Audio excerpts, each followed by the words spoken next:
Namaskar girls. We have started the new lesson, that is development experiences in India, and we have completed 2 classes. In the 2 classes we have learned about the LPG, industrial sector reforms, and then LPG effect on agriculture and LPG effect on industries, isn't it? Now we are going to see trade reforms. The trade policy reforms, the main feature of this new trade policy, which was started in the year 1991, is given. These are the 2 main features of the trade reforms. That is the new trade policy which is implemented in the year 1991.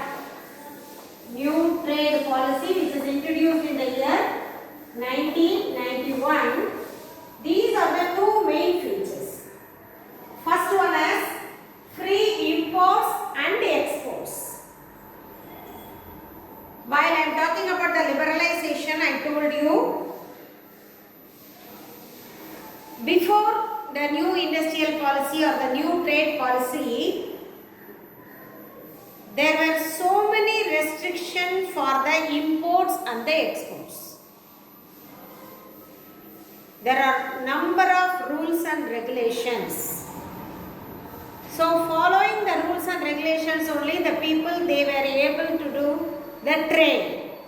But after the new economic policy or the new trade policy, they removed the restriction of the imports and exports. And moreover, imports were regulated with a limited negative list, and the 1st April 1992, it almost freed the import of all the intermediate and capital goods. What do you mean by capital goods? In the year April 1st, 1992, they freed the import quantities. That means they can freely or easily import the capital and the main goods. Capital goods included machineries and other things. Intermediate goods included, for example, if you are doing a construction business, the cement, the bricks are called intermediate goods. Paint. So, the things which help to complete a work is called intermediate goods. Capital goods is the main goods. That means machineries and other things comes under capital goods. And bricks, stones, paints and other things comes under intermediate goods. So, in the year 1992, they freed the imports of these 2 goods. That means people can import these capital goods and intermediate goods without any rules and regulations, without following any restrictions. And 71 items remained restricted. These 2 items were freed, but 71 items were restricted. So that it affects the domestic workers, industries also. And the second one is rationalization of tariff structure and removal of quantitative restrictions. Here, a committee which is called Chellaya's Committee,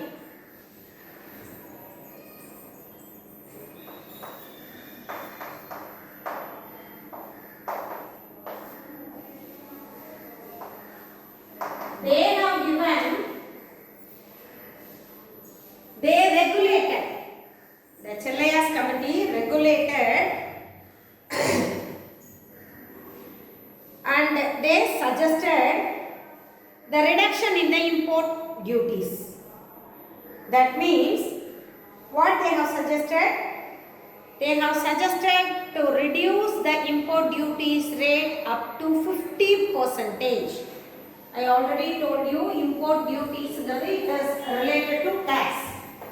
Import duties means import tax. So this committee, they reduced up to 50% of, they suggested to reduce up to 50% of import duties to reduce. And 1991 budget, immediately they can't do once for all, they cannot reduce 50%, isn't it? So they plan to implement this reduction of import duties in a slow process. So gradually they started. In the year 1991 and 1992, we made a budget, isn't it? Which budget has been started in the year 1991 and 1992? That you have studied. 5-year plans you have studied, isn't it?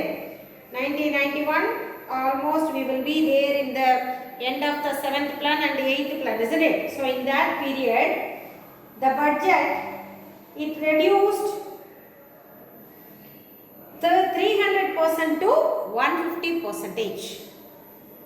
So the process of this tariff was carried in the following budgets also, not only in the 1991 and 92 budget, but also it is carried over by all the budgets which was submitted after the years. So this also affected the home industries, that means domestic industries. And the next one is export and import policy, that is EXIM. We used to say as EXIM. EXIM means it's talk about the export and import. Export and import, EXIM policy. Export and import policy. This the government of India, the Ministry of Commerce and Industry, they announced this new foreign trade policy. Usually the export and import, it belongs to the trade between the foreign countries, isn't it? So the government of India, the Ministry of Trade and Commerce, they introduced this new foreign trade policy on 1st April 2015. They made this policy for 5 years. That means from 2015 to 2020.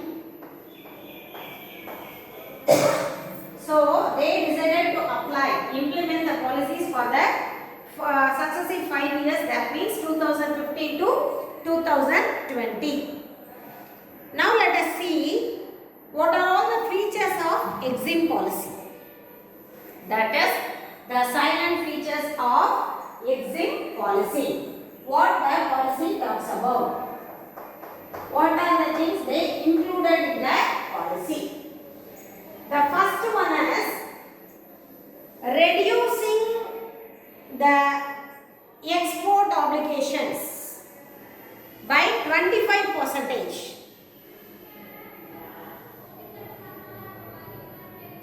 And also to encourage to the domestic manufacturing industries, that is Make in India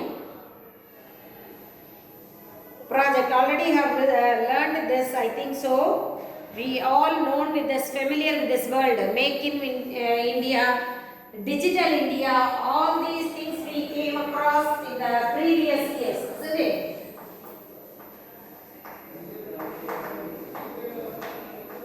Make in India, Digital India.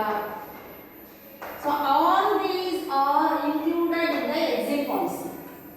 That is, by reducing the 25% of the export obligations, we can enhance the domestic industries. அதாவது தயார் பண்ற பொருளை foreign அனுப்புறத குறைச்சோம்னா இங்கே நம்ம பொருட்கள் நம்மளுக்கு நிறைய கிடைக்கிறதுக்கு சான்சஸ் இருக்கு. And the second one is, as I said, as a step to many procedures, online procedures. Nowadays we are doing everything in the online, isn't it? We started using the mobile phones more than the previous years because everything is digitalized nowadays. Even we can purchase vegetables, fruits and other things by using an app, by transferring the money through mobiles. So the entire world becomes the digitalized world. So to starting the Digital India plan, they have started and also the accountant and developed the further mobiling app, isn't it? Through Digital India plan, many apps were introduced and also we started using those apps, filing the tax, stamp duty, even payment of money, isn't it? In the previous years, that is the third feature, document submission.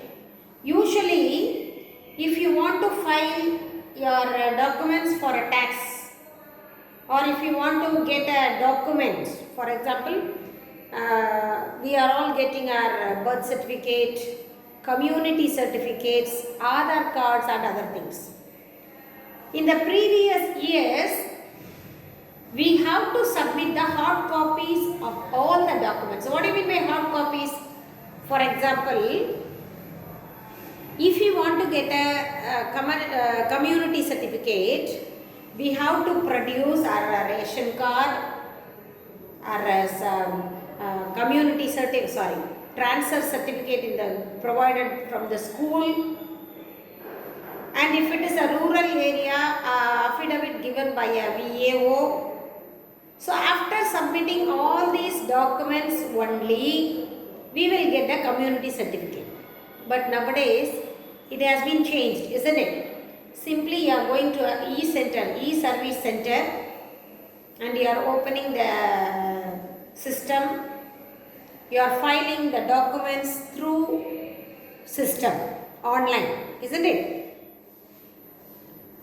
And within the documents clarification, what are all it required, you are submitting the documents by giving the numbers. For example, if it adds the Aadhaar number, if it asks Aadhaar number, you are just typing your Aadhaar number and it take all your details. So everything we are submitting through electronic system, that is document submission. That has been changed nowadays, isn't it? We are not nowadays, நம்ம இப்போ collector office க்கு போய் all the documents we are not submitting to get the community certificate, just we are applying through the electronic system, e-service manner, e-commerce. Nowadays it has been increased.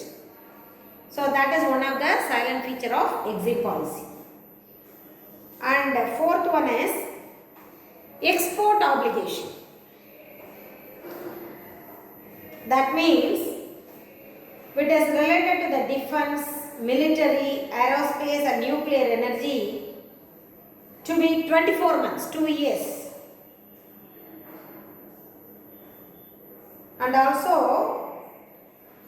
the last and very important one is the exim policy has been introduced to expect the increase of the Indian share in the world market. Particularly we are sharing in the world trade, isn't it? A percentage of amount is given by India. Through this exim policy, they have planned to double the share or the contribution of India to the world trade. Though it seems to be very ambitious or greedy, but we are moving towards that. And the next one, we are going to see special economic zones. What is special economic zones? Why it has been introduced? What is the purpose? What is the requirement of this special economic zones? It was introduced in the year 2000 to overcome the shortcomings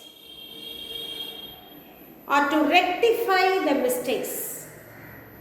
That is, the multiplicity of controls and clearances, absence of world-class infrastructure, and unstable fiscal regime, and also to attract the foreign direct investment.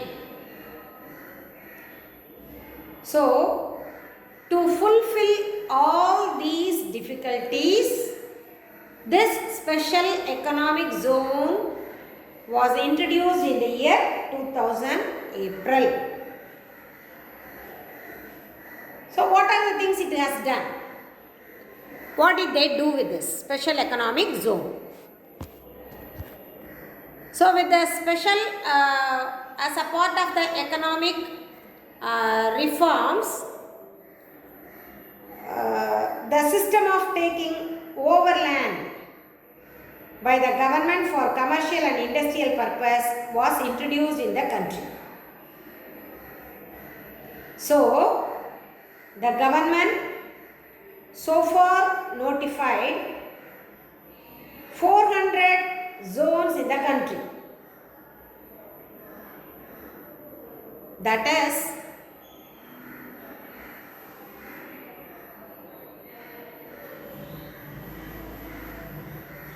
the government is taking the land. Nowadays we are hearing to make or to form a ring road, they got the road, got the area. The government is getting the land from the agricultural areas and also from the people, those who are own that, isn't it? So, as per this act, the Special Economic Zones Act was introduced in the year 2005.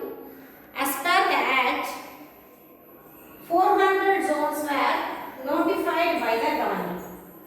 So, this act was introduced in the 2005. From this, they notified 400 such zones. The government notified 400 zones as special economic zones.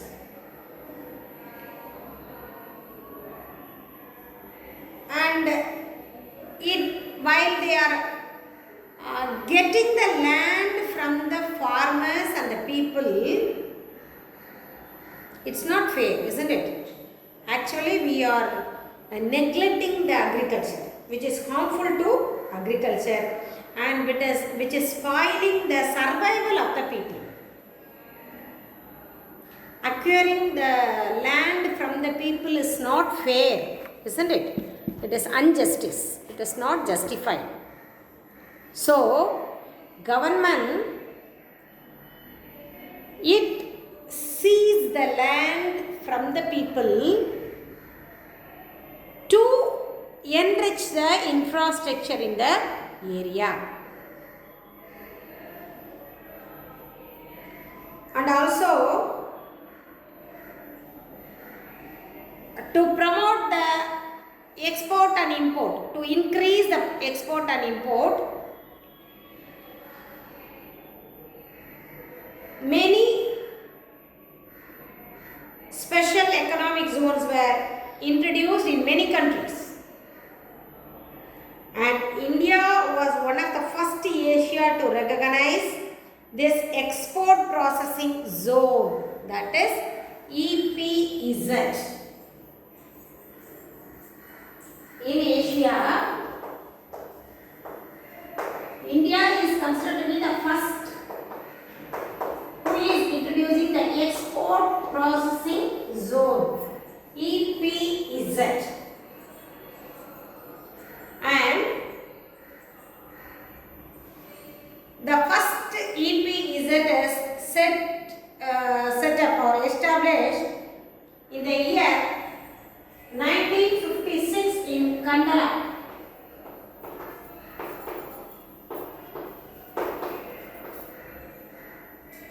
The first export processing zone is introduced or set up in Kandla in the year 1965. Sorry, 1965.